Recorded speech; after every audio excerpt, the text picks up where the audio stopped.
what the buzzwords like Bitcoin, Dogecoin, Ethereum, and NFTs actually mean? You've probably heard them in the news or from friends, but it can all seem a bit overwhelming. In the next few minutes, I am going to break it all down for you in plain, simple language. No tech jargon, just the basics. Bitcoin is what we call a cryptocurrency. If that sounds complicated, don't worry.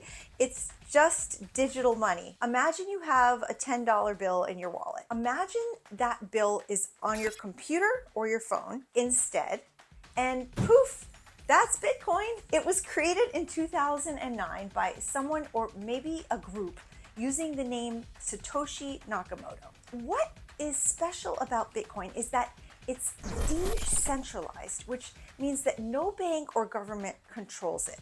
Instead, it's powered by a network of computers around the world, kind of like a digital community working all together. Why do people like Bitcoin? Well, it's fast, it's global, and it's secure. But it's also really volatile, meaning its prices can go up and down like a roller coaster. So some people see it as digital gold, a place to store value, while others like to use it to buy things or to send money across borders. Next up, I want to talk about Litecoin. Now, if Bitcoin is digital gold, think of Litecoin as digital silver, for example. It was created in 2011 by Charlie Lee, a former Google engineer, and it's designed to be a lighter, faster version of Bitcoin. And the idea behind Litecoin was to create a cryptocurrency that could handle more transactions at a lower cost, making it better suited for everyday purchases. Litecoin works almost exactly like Bitcoin, but with a few key differences. For one, it processes transactions more quickly, about 4 times faster than Bitcoin. So that means if you're buying a cup of coffee or, for example, paying for something small, Litecoin could be more practical because the transaction goes through faster and it actually costs a little bit less. So people like Litecoin because it's reliable and it's been around for a long time, and it has a solid community of users and also developers. It's often seen as a safer and more stable investment. Next up, let's talk about Dogecoin, okay? So if Bitcoin is digital gold, Dogecoin is, well, it started off as a bit of a joke, a fun, friendly, and less serious version of Bitcoin. And it was created in 2013 by 2 software engineers who used the popular Doge meme, you know, the Shiba Inu dog, as its logo. But here's the thing, even though it started as kind of a joke, Dogecoin has actually become really popular, especially because of its strong online community. It's more like pocket change, and there's a lot of it out there, and it's used more for, say, tipping people online or donating to causes. It's a fun and light-hearted coin, but like Bitcoin, its value can go up and down kind of quickly. So it's really important to approach it with a bit of caution. Let's move on to Ethereum. Ethereum is another big name in the crypto world, but it's really more than just digital money. I want you to think of Ethereum as a big global computer that anyone can use to create apps. So these are called decentralized apps, or DApps for short. And the currency that powers Ethereum is called Ether.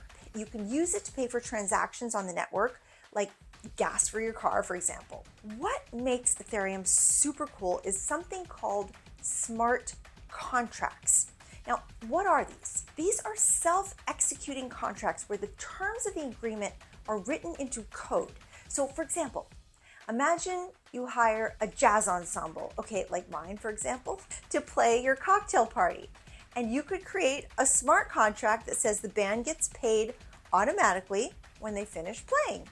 So there's no need for middlemen or payment delays. It's all done through code, which basically makes everything super transparent and secure. Finally, Let's talk about NFTs, or non-fungible tokens. I know it's a mouthful, but stick with me here. An NFT is like a digital collectible, something completely unique that you can own online. A piece of art, for example, or a music track, a video, or even a tweet. So the key thing to know is that NFTs are one of a kind, so no two are exactly alike. Why do people buy NFTs? Well, it's kind of like buying a rare baseball card or a first edition book, for example. So you own something really special that no one else has. And NFTs are built on blockchain tech.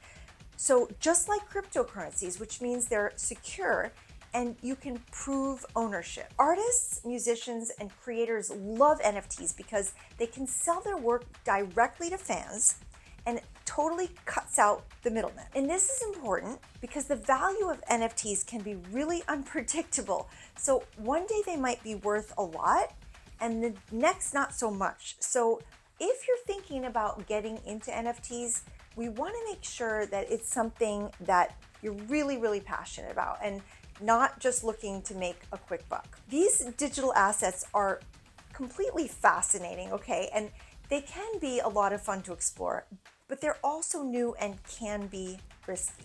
So again, it's always important to do our homework, and we need to think carefully before we dive into investing in anything. If you found this video helpful, please give it a thumbs up and consider subscribing to Prepare to Prosper for more easy to understand guides on all things finance. If you do have any questions, please do drop them in the comments below because I'd really love to hear from you. Thanks so much for watching, and until next time, take care and prepare to prosper.